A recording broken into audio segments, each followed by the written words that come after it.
السلام علیکم ورحمۃ اللہ وبرکاتہ۔ دوستو، آج ہم آپ کو بتائیں گے کہ نبی صلی اللہ علیہ وآلہ وسلم نے بھوکھوں پیاسوں کی کیسے مدد فرمائی۔ شروع کرتے ہیں بسم اللہ الرحمن الرحیم۔ حضرت جریر رضی اللہ تعالیٰ عنہ بیان کرتے ہیں کہ ہم ایک دن کے پہلے پہر رسول اللہ صلی اللہ علیہ وآلہ وسلم کی خدمت میں حاضر تھے کہ ایک قوم آپ کے پاس آئی اور ان کے بدن ننگے تھے۔ انہوں نے اونی دھاری دار یا عام چادریں پہن رکھی تھی اور وہ تلواریں حمل کیے ہوئے تھے، اور ان میں سے ایک زیادہ تر بلکہ سب کے سب مضر قبیلہ کے تھے۔ جب رسول اللہ صلی اللہ علیہ وآلہ وسلم نے ان پر فاقے کے آثار دیکھے تو غم کی وجہ سے آپ کے چہرے کا رنگ بدل گیا۔ آپ گھر تشریف لے گئے، پھر باہر آئے تو آپ نے بلال رضی اللہ تعالیٰ عنہ کو حکم دیا تو انہوں نے اذان دی اور اقامت کہی۔ آپ صلی اللہ علیہ وآلہ وسلم نے نماز پڑھائی اور پھر خطبہ ارشاد فرمایا، لوگو اپنے رب سے ڈرو جاؤ جس نے تمہیں نفس واحد سے پیدا فرمایا اور اسی سے اس کا جوڑا پیدا کیا، اور ان دونوں کی نسل سے بہت سے مردوں اور عورتوں کو پھیلا دی، اور اس سے اللہ سے ڈرو جس کے نام پر تم ایک دوسرے سے سوال کرتے ہو، اور قربت داری کا تعلق منقطع کرنے سے ڈرو۔ یقین جانو کہ اللہ تم پر نگران ہے۔ اور سورۃ الحشر کی آیت تلاوت فرمائی، اے ایمان والو اللہ سے ڈرو، اور چاہیے کہ ہر متنفس دیکھ لے کہ وہ کل کے لیے کیا کچھ آگے بھیجتا ہے، اور تم اللہ سے ڈرو، بے شک اللہ تمہارے اعمال سے باخبر ہے۔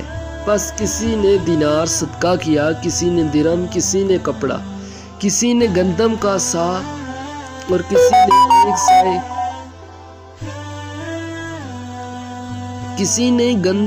سائے اور کسی نے ایک سائے کھجور صدقہ کی، حتیٰ کہ آپ صلی اللہ علیہ وآلہ وسلم نے فرمایا، خواہ کھجور کا ٹکڑا صدقہ کرو۔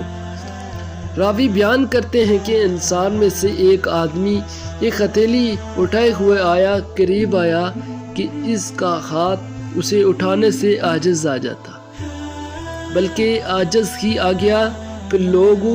پھر لوگ مسلسل آنے لگے، حتیٰ کہ میں نے اناج اور کپڑوں کے دو ڈھیر دیکھے، حتیٰ کہ میں نے رسول اللہ صلی اللہ علیہ وآلہ وسلم کے چہرہ مبارک کو سونے کی طرح دمکتا ہوا دیکھا۔ رسول اللہ صلی اللہ علیہ وآلہ وسلم نے فرمایا، جس شخص نے اسلام میں کوئی اچھا طریقہ شروع کیا تو اسے اس کا بعد اس پر عمل کرنے والوں کا ثواب ملتا ہے، اور ان کے ثواب میں کوئی کمی نہیں کی جاتی، اور جس شخص نے اسلام میں کوئی برا طریقہ شروع کیا تو اس کا اور اس کے بعد اس پر عمل کرنے والوں کا گناہ ملتا ہے، اور ان کے گناہ میں کوئی کمی نہیں کی جاتی۔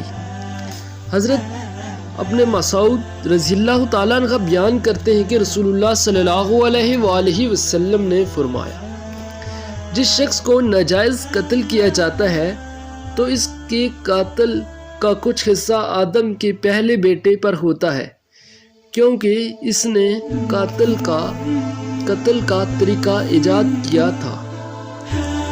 اللہ ہم سب کو دین میں کوئی بری چیز یا طریقہ نہ پھیلانے کی توفیق عطا فرمائے، اور اچھے کام کرنے کی توفیق عطا فرمائے۔